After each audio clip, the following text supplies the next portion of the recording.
यह ब्रह्मांड है सब कुछ, समय, अंतरिक्ष और पदार्थ, इसमें सब कुछ समाहित है। हमारी पृथ्वी एक पत्थरों का गुटलक है जो इस ब्रह्मांड में घूम रही है, जो हमारी मिल्की वे गैलेक्सी में से एक शांति सूर्य के 400 बिलियन तारों के चारों में से एक के चारों में घूम रही है। यह विशाल संरचना आकाश और गंगा के समुद्र में एक बूंद की तरह है जो 90 अरब प्रकाश वर्ष की दूरी पर फैली हुई है। यह विशाल संरचना आकाश और गंगा के समुद्र के एक बूंद की तरह है जो 90 अरब प्रकाश वर्ष की दूरी पर फैली हुई है। यह हमारा घर है, हमारी पृथ्वी है, रहने के लिए एक सुखद घर जिसमें सुविधाएं भरी हुई है। एक बार रोजमर्रा के काम को छोड़कर आकाश की ओर देखें। आप क्या देखते हैं? तारे आसमान में बिखरे हुए एक विशाल काली चादर पर चमचमाते हुए कितने सुंदर दिखते हैं। रात में हम जो सितारे देखते हैं वे हमारे मिल्की वे गैलेक्सी के एक छोटे क्षेत्र के सभी सितारे होते हैं।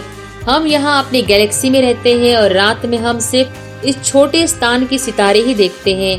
हमारा गैलेक्सी कितना बड़ा है, लेकिन क्या ब्रह्मांड के पास हमारे गैलेक्सी का कोई अस्तित्व है?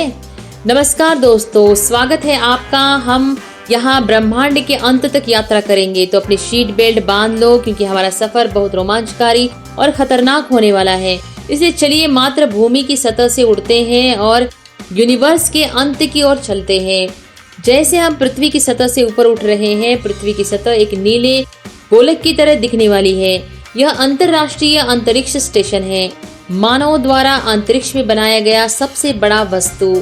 यह धरती के चारों ओर 27,580 किमी प्रति घंटे की गति से यात्रा कर रहा है, जो धरती की सतह से लगभग 400 किमी ऊपर है।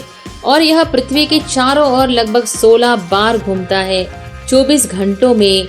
जब हम अंतरराष्ट्रीय अंतरिक्ष स्टेशन से ऊपर जाते हैं, हम मनुष्यों द्वारा बनाई गई कुछ और चीजें देखते हैं।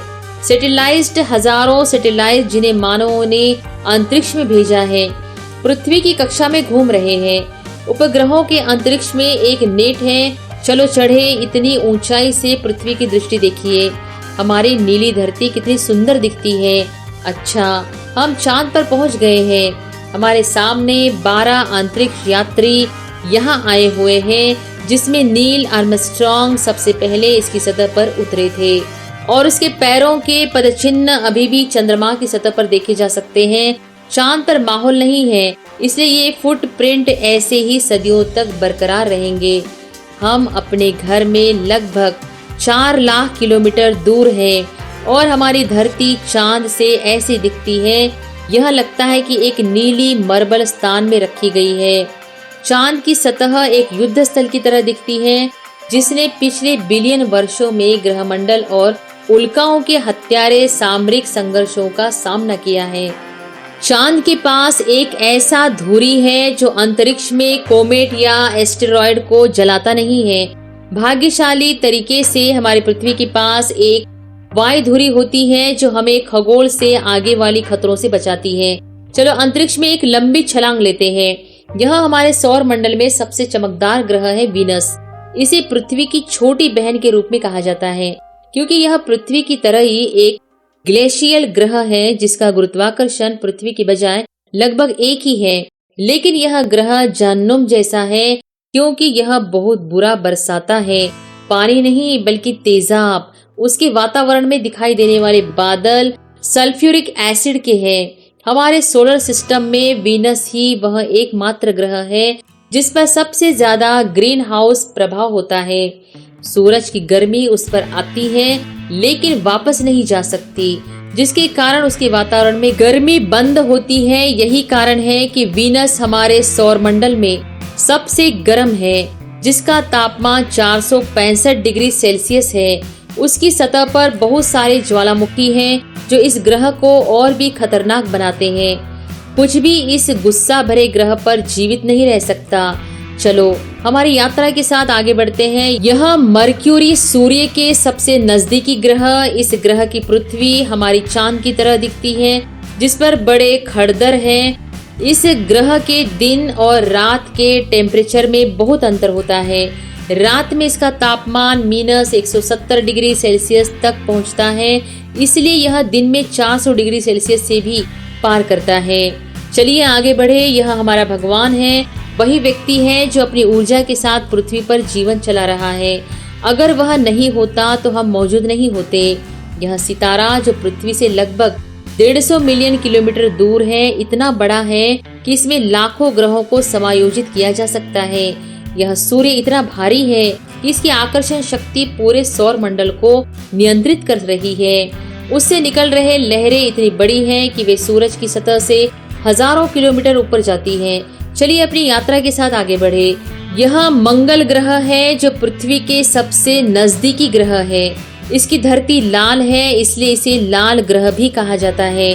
वैज्ञानिक बहुत उत्साहित हैं मंगल ग्रह के बारे में जानने के लिए, क्योंकि वैज्ञानिक एक प्रकार से मानते हैं कि मंगल ग्रह हमारा अतीत है। वैज्ञानिकों को ऐसा माना जाता है कि पाषाण काल में मंगल ग्रह पर जीवन समृद्ध होता रहता।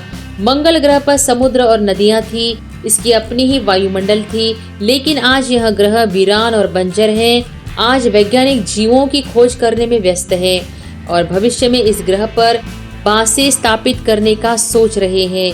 अगर हम मंगल ग्रह पर पहुंच गए हैं तो हम इसे कैसे छोड़ सकते हैं। यह ओलंपस मॉन्स है, एक प्राचीन ज्वालामुखी। यह वाल्केनो पर बना हुआ है।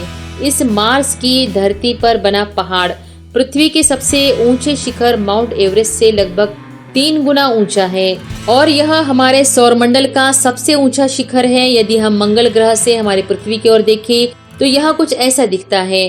अब आगे की यात्रा थोड़ी डरावनी होने वाली है, क्योंकि अब हम मंगल और बृहस्पति ग्रह के बीच स्थित एस्टेरॉयड बेल्ट में प्रवेश कर रहे हैं। इसमें बड़े और विशाल पत्थर होते हैं जो सूर्य के चारों ओर घूम रहे होते हैं। इस एस्टेरॉयड बेल्ट में इतने सारे बड़े पत्थर है कि अगर वे सभी मिलकर एक साथ मिल जाएं तो वे एक बड़ा ग्रह बना सकते हैं। इस बेल्ट में इतने सारे बड़े एस्टेरॉयड हैं कि उन पर एक बड़ा शहर बनाया जा सकता है। हमें यह जानते हुए कि 4.5 बिलियन साल पहले हमारे सौर मंडल में ग्रह बने थे, लेकिन एस्टेरॉयड बेल्ट में चट्टान वही रही। एस्टेरॉयड बेल्ट में चट्टान एक ग्रह हो सकती है, लेकिन एक बड़ी ताकत ने इस चट्टान को ग्रह नहीं बनने दिया और वह शक्ति थी जुपिटर। जुपिटर की उच्च गुरुत्वाकर्षण ने एस्टेरॉयड बेल्ट में एस्टेरॉयड्स को एक ग्रह नहीं बनने दिया। जुपिटर हमारे सोलर सिस्टम में सबसे बड़ा ग्रह है और उसके पास बहुत सारे चंद्रमा हैं। यह इतना बड़ा है कि सभी अन्य ग्रहों को मिलाकर हमारे सौर मंडल का एक इतना बड़ा ग्रह बनाया नहीं जा सकता है। यह जुपिटर का महान लाल धब्बा है। यह लाल धब्बा जुपिटर की तरह पर शताब्दियों से आ रहा है। यह एक विशाल तूफान है। यह लाल धब्बा इतना बड़ा है कि इसमें 3 पृथ्वियां समाहित हो सकती हैं। जुपिटर एक गैसीय ग्रह है, इसलिए इसकी सतह पृथ्वी की तरह कठोर नहीं है। अगर आप बृहस्पति की सतह पर लैंड होते हैं तो आप उसकी सतह पर खड़े होने के लिए सक्षम नहीं होंगे, लेकिन आप सीधे उसके अंदर चले जाएंगे। जुपिटर उसी तरह हिंसक और विनाशकारी है जैसा कि वह है, लेकिन इसके चंद्रमाओं में जीवन के विकास के लिए आदर्श है। जुपिटर के दर्जनों में से एक चांद का नाम यूरोपा है। एक मोटी परत से पूर्णतया ढकी हुई है। वैज्ञानिक समझते हैं कि यूरोपा की सतह पर जमी हुई बर्फ के नीचे जल प्रवाहित रूप में मौजूद है। पानी की तत्वबद्ध रूप में मौजूदगी जीवन की संभावनाओं को बढ़ाती है। हमारे सौर मंडल में जुपिटर के चंद्रमाओं ने यूरोपा पर वैज्ञानिक जीवन की मजबूत संभावनाओं को दिखाया है। हमारा अगला स्थान हमारे सौर मंडल का सबसे सुंदर ग्रह शनि है। सटर्न के 4 चांद उसकी सुंदरता में हैं, जो उसकी सतह से लाखों किलोमीटर ऊपर तक फैले हुए हैं। सटर्न अपने सौर मंडल की मुकुट माना जाता है। यह एक चंद्रमा है, टाइटन। इसके पास अपना अपना हवामंडल है। इस पर हवा होती है, वर्षा होती है, यहाँ तक कि मौसम भी यही बदलते हैं। उस पर नदियाँ और समुद्र होते हैं। यह चांद धरती की तरह दिखता है, लेकिन इस पर की नदियाँ और सागर पानी की बजाय गैस के प्राकृतिक तरल से है। अगर हम इस प्राकृतिक गैस को किसी भी तरीके से पृथ्वी पर ला सकते हैं तो इतना है कि यह हमारे शहरों को हजारों सालों तक प्रकाशित कर सकती है। वैज्ञानिकों को विश्वास है बिलियंस और ईयर्स के बाद जब सूरज गर्म होने और लाल विशालकाय बनने लगेगा तब टाइटन आबाद योग्य क्षेत्र में होगा। उस समय पर वहां पृथ्वी की तरह की स्थितियां होंगी जैसे टाइटन पर, इसलिए वैज्ञानिक टाइटन को भविष्य की पृथ्वी मानते हैं। अब हम अपने घर से इतनी दूर आ चुके हैं कि यहाँ से हमारी पृथ्वी एक बिंदु की तरह दिखती है। अब जब हम अंतरिक्ष की गहराई में आगे बढ़ते हैं तो हमारी आंखों से पृथ्वी धुंधली हो जाएगी। हमारा अगला स्थान यूरेनस है। प्राचीन काल में तार गति के आविष्कार तक यूरेनस और नेपच्यून के बारे में कोई जानकारी नहीं थी। हमारे सौर मंडल का अंतिम ग्रह नेपच्यून है। हमारा सौर मंडल बहुत बहुत बहुत बड़ा है, लेकिन नेपच्यून के बाद भी हमारा सौर मंडल खत्म नहीं होता है। जब हम अपने सोलर सिस्टम की गहराई में आगे बढ़ते हैं तो हम कुइपर बेल्ट तक पहुंचते हैं, जो पिछले एस्टेरॉयड बेल्ट से 20 गुना चौड़ा है और 200 गुना चौड़ा है। प्लूटो जो इस कुइपर बेल्ट का भी हिस्सा है, अपनी अपनी गुरुत्वाकर्षण के कारण कुइपर बेल्ट में बड़े वस्तुओं की होती है, वहां उनके चंद्रमाओं की भी होती है। चलो कुइपर बेल्ट पार करें और आगे बढ़े। 13 बिलियन किलोमीटर दूर हमारी पृथ्वी से यह सूर्य से सबसे दूर वस्तु है शनि। यह एक कोमेट है जो एक ऐसा स्थान वस्तु है जो सूर्य की सबसे दूर गोला में घूम रहा है। इसकी खोज 2003 में हुई थी। यह सूरज का एक चक्र 1 लाख साल में पूरा कर सकता है। अब चलते हैं हमारे सोलर सिस्टम से बाहर। अब हम इंटरस्टेलर स्थान में प्रवेश कर चुके हैं। देखो देखो खागोश विशाल अंतरिक्ष में क्या यात्रा कर रहा है। ओहो, यह है वॉयेजर 1 अंतरिक्ष यान। यह वह एकमात्र अंतरिक्ष यान है जो मानव द्वारा बनाई गई सबसे दूर की चीज है। यह धरती से 19 अब्जात किलोमीटर दूर चला गया है। यह स्पेसक्राफ्ट ने स्पेस के कई सवालों को हल कर दिया है। यह गन से निकलने वाली गोली से 20 गुना तेजी से यात्रा कर रहा है। चलिए अपनी यात्रा के साथ आगे बढ़ते हैं। अब हम अपने सौर मंडल की सीमाओं से इतनी दूर तक पहुंच चुके हैं कि यहाँ से हमारे सूर्य की दिखाई देने वाली एक साधारण तारा की तरह लगती है, लेकिन इसकी गुरुत्वाकर्षण दूर दूर से महसूस की जा सकती है क्योंकि बिलियनों की संख्या में यहाँ देखे जा सकते हैं कॉमेट जो सूरज की केंद्र गति से बंधे हुए होते हैं। इन कॉमेट में इतना पानी होता है कि यह धरती से भी बड़े और गहरे समुद्रों को भर सकता है। वैज्ञानिकों को यह मान्यता है कि पृथ्वी पर का अधिकांश पानी कॉमेटों से आया है। पैनस्पर्मिया सिद्धांत के अनुसार जीवन पृथ्वी पर ऊंचाई के माध्यम से आकर्षित कर गए कॉमेटों के द्वारा पृथ्वी पर आया। इन छोटे बर्फीले टुकड़ों के बदलते हुए प्रदेश में जीवन के अस्तित्व संभव के बैक्टीरिया के रूप में एक बड़ा कॉमेटों का ढेर हमारे सौर मंडल को घेर रहा है, जिसे ओयर्ट क्लाउड कहा जाता है।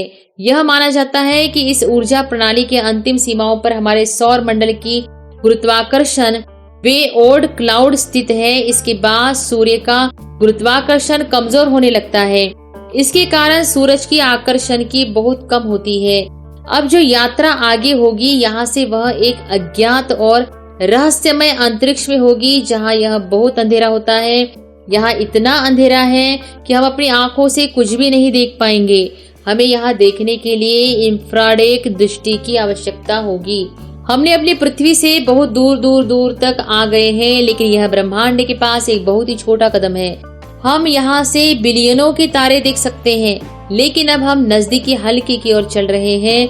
यह हमारी पड़ोसी सौर मंडल है। यह हमसे इतना दूर है कि हमारे सूरज की प्रकाश इस तारा मंडल के नाम के लिए 4.3 साल लगते हैं और वह अल्फा सेंटोरी होता है। स्टार क्लस्टर में एक समूह है जिसमें 3 सितारे हैं, जिसमें अल्फा सेंटोरी ए और अल्फा सेंटोरी बी सितारे एक बाइनरी सितारा प्रणाली से जुड़े हुए हैं। इस तारा समूह में एक ग्रह है जिसका नाम प्रॉक्सिमा सेंचुरी भी है, जो पृथ्वी की सतह एक बासने योग्य क्षेत्र में है और इस ग्रह पर एलियन जीवन हो सकता है। चलो अपनी यात्रा के साथ आगे बढ़े। हमने धरती से 10 प्रकाश वर्ष दूर तक यात्रा की है और हमारे सामने एक बच्चा तारा है जिसने अभी अपने जीवन की शुरुआत की है और इस तारा समूह में अभी भी ग्रह जन्म होने हैं। स्टार क्लस्टर में एक ग्रह जन्म होने की संभावना है जो हमारी पृथ्वी की तरह जीने की क्षमता रखता हो, लेकिन यह बिलियनों साल लगेंगे। अच्छा, चलिए हमारी यात्रा के साथ आगे बढ़ते हैं। हमने पृथ्वी से 20 प्रकाश वर्ष दूर आने का सफर किया है और हम अपने सौर मंडल के साथ जन्मा हुआ एक तारा समूह से गुजर रहे हैं। इस नक्षत्र का नाम गैलेक्सी 581 है और इसकी सबसे महत्वपूर्ण बात यह है कि यह नक्षत्र हमारी पृथ्वी से पूरी तरह से अवतरित एक ग्रह के चारों ओर घूम रहा है और इस ग्रह पर एक परकीय सभ्यता की मजबूत संभावना है। बाकी बात यह है, हमारे मिल्की वे गैलेक्सी में बिलियनों तारे हैं जिन्हें उनके जीवन काल में गिनना भी मुमकिन नहीं है यात्रा के अलावा। इसलिए चलिए हमारी यात्रा के साथ आगे बढ़े और मिल्की वे गैलेक्सी से बाहर निकल जाए। यह हमारा मिल्की वे गैलेक्सी है जिसमें बिलियनों तारे हैं और हमारा सूरज भी उनमें से एक है। यह गैलेक्सी इतना बड़ा है कि अगर रोशनी उसके एक सिरे से यात्रा करती है तो रोशनी को दूसरे सिरे तक पहुंचने में 10,05,700 साल लगेंगे। लेकिन विशाल गैलेक्सियों के सामने ब्रह्मांड में हमारी गैलेक्सी कुछ नहीं है। ब्रह्मांड में मिल्की वे से बड़ी कई गैलेक्सियां हैं। सो चलो हमारे सोलर सिस्टम और हमारे गैलेक्सी को पीछे छोड़ते हैं और इंटर गैलेक्टिव स्पेस में एंटर करते हैं। अंतर गैलेक्सीय खंड में प्रवेश करने के बाद हम हजारों करोड़ गैलेक्सियां दूर देख सकते हैं, लेकिन ये सभी गैलेक्सियां एक क्लस्टर में हैं और यह हमारे गैलेक्सियों का क्लस्टर है जिसमें हमारा गैलेक्सी मिल्की वे और अन्य पड़ोसी गैलेक्सियां मौजूद हैं। यह एक छोटा समूह छाया चित्रों को लोकल ग्रुप कहा जाता है। इस लोकल ग्रुप में छाया चित्रों का प्रसार 10 मिलियन प्रकाश वर्ष से अधिक का है। हम अपनी यात्रा में आगे बढ़ते हुए दूसरे गैलेक्सियों के समूह को देख रहे हैं और उनमें हमारे स्थानीय समूह की तरह गैलेक्सियां मौजूद है। कई स्थानीय ग्रुपों के समूह पर सुपर क्लस्टर बनाए हैं। हमारे सामने एक वह है जो वर्गो सुपर क्लस्टर है। इस वर्गो सुपर क्लस्टर में हमारा स्थानीय समूह गैलेक्सियों की मौजूद है और हमारा स्थानीय समूह गैलेक्सियों इस छोटे पैच में है। हमने इतनी दूरी तय कर ली है हमारे घर से कि यहाँ से हम अपने सूरज और अपने ब्रह्मांड तक को छोड़ सकते हैं। हमारा स्थानीय समूह गैलेक्सियों को भी एक छोटा पैच की तरह देखा जाता है। वर्गो सुपर क्लस्टर कितना बड़ा है। इस वर्गो सुपर क्लस्टर में 100 से अधिक लोकल ग्रुप्स ऑफ गैलेक्सियां हैं जो 10 मिलियन लाइट ईयर्स पर फैले हुए हैं। चलो आगे बढ़े हमारे यात्रा में। जैसे हम आगे बढ़ रहे हैं हम वर्ग सुपर क्लस्टर जैसे असंख्य सुपर क्लस्टर देख रहे हैं। इस सुपर क्लस्टर का समूह लानिया का सुपर क्लस्टर कहलाता है और हमारा वर्गो सुपर क्लस्टर यहाँ है जैसे एक छोटा पेज। हमारे स्थानीय ग्रुप के गैलेक्सीज दिखाई नहीं देते जैसे एक बिंदु। यह लेनिक्स का super cluster 520 million light year के ऊपर फैला हुआ है जिसमें लाखों वर्षों तक अत्यधिक समूह जैसे सुपर क्लस्टर होते हैं। चलिए अपनी यात्रा में आगे बढ़े। जैसे हम आगे बढ़ रहे हैं लानिया का सुपर क्लस्टर भी छोटा हो रहा है और इतने दूर से देखे तो लानिया की सुपर क्लस्टर भी एक छोटी सी पैच की तरह दिखता है। अरे भगवान, मेरा मन घूम रहा है। चलिए अपनी यात्रा में आगे बढ़ते हैं। यह हमारा देखने योग्य ब्रह्मांड है जिसमें हमारा लानिया का सुपर क्लस्टर एक छोटी सी बिंदु की तरह मौजूद है। लेकिन क्या हमारी यात्रा यहाँ समाप्त होती है? क्या ब्रह्मांड इतना बड़ा है? अच्छा, जैसा कि मैंने अभी कहा यह देखने योग्य ब्रह्मांड है जिसे मैं इंद्रधनुष्य के रूप में पहचानती हूँ, ज्ञान ब्रह्मांड। वहाँ हम जो कुछ जानते हैं ब्रह्मांड के बारे में हम सिर्फ इतने तक ही जानते हैं। यह संभव है कि यूनिवर्स का विस्तार भी चल रहा है जो हमेशा चल रहा है, चलता रहेगा, लेकिन वहाँ से कोई प्रकाश हम तक पहुँच नहीं सकता है ताकि हम बाहरी दृश्यमान ब्रह्मांड के बारे में भी जान सके। वैज्ञानिकों का भी मत है कि हो सकता है हमारे ब्रह्मांड की तरह हमारे ब्रह्मांड के अनेकों और ब्रह्मांड हो। ब्रह्मांड एक विशाल सागर में छोटा सा बूंद हो। अच्छा, किसी को नहीं पता कि कौन सा बहुविध्वंस हैंग्लिश में हैंग्लिश पॉइंट ई अधिक से अधिक एक यूनिवर्स के अस्तित्व और न ही हमारे पास मल्टीवर्स के कैसे भी सबूत है। इस मत को मैं बहुत यूनिवर्स के बारे में कह रही हूँ, लेकिन यह तय किया जाता है कि देखने योग्य ब्रह्मांड का अंत नहीं हो सकता। वहाँ कुछ ऐसा है जिसे हम नहीं जानते हैं, लेकिन यह क्या हो सकता है? इसकी संभावना है कि हमारी दृश्यमान ब्रह्मांड भी महान ब्रह्मांड में एक छोटा सा टुकड़ा की तरह है। अच्छा दोस्तों, आपके सफर कैसा रहा ब्रह्मांड के अंत तक? कृपया हमें कमेंट बॉक्स में बताएं। अगर आपको यह वीडियो पसंद आया हो तो इसे लाइक करें और ऐसे ही दिलचस्प वीडियो के लिए चैनल को सब्सक्राइब करें। इसके लिए साथ घंटी आइकन दबाएं। धन्यवाद।